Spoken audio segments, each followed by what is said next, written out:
My dear brothers and sisters, I would like to dedicate this talk to every individual who was abandoned by their father.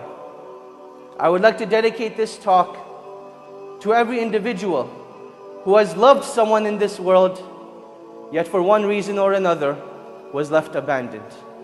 I would like to dedicate this talk to every individual who has lost someone to death and they couldn't figure out why.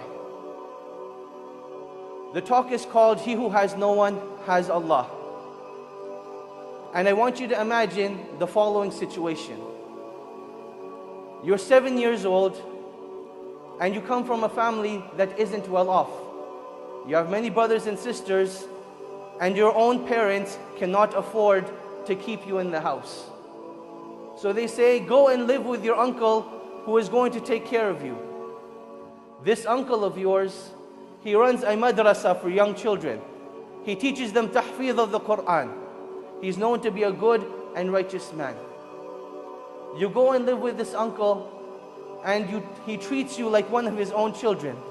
He loves you and takes care of you. One day, while you're finished the tahfidh class, you're sitting in your room. He comes into the room and he gives you a hug. And that is how it all begins. The next day he comes and he touches you somewhere else. And it becomes more inappropriate, but you're a young child. You don't know what to feel, you don't know what to do, but you know that something is wrong. For 4 years, this continues. And in fact, it actually gets much, much worse. And excuse me for not using the term, but please understand what I'm trying to say. Things get much, much worse. Finally, when you reach the age of 11, you decide that you can't live like this anymore. You need to tell someone, you need to speak out. You go to your parents when you go to visit them. You go to your brothers and sisters, your own blood relatives. You tell them what's going on. And they say, you just have a personal agenda against your uncle. Your uncle runs a tahfidh school. He is the imam of the masjid. He's known to be righteous. You just have a personal problem. And they just absolutely ignore everything you have to say. This individual grows up and cannot have a stable relationship. Every relationship they try to have is sabotaged by the lack of trust they can have in any individual. This individual, now let's bring it to reality, is a sister. She wears niqab, not because she believes it's a religious obligation, but because she believes this is the only way she can live in the world, where she can hide her face and no one can truly know who she is. This sister at the age of 11 tried to commit suicide. She cut her own wrists, yet Allah subhanahu wa ta'ala did not allow her to die. This sister at the age of 19 took an overdose of pills. Again, she was taken to the hospital and Allah subhanahu wa ta'ala did not allow her to die.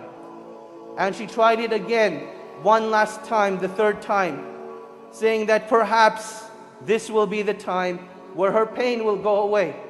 That was all she wanted. She wanted the pain to be taken away. And that is why she sought out death. She tried to commit suicide one more time. And again, Allah subhanahu wa ta'ala saved her once more. She finally decided to get some help and she contacted me. And I thought to myself at that time, how do you take away this individual's pain? What could I possibly do that I would be able to help this individual? This story became a journey for myself. And as I tried to help this sister, I realized that this wasn't just an individual case. There are people across this world who are living in pain and agony.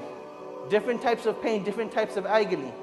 But it always comes down to the same conclusion, that shaitan somehow or another finds a way to get the better of them and derails them from the path to Allah subhanahu wa ta'ala.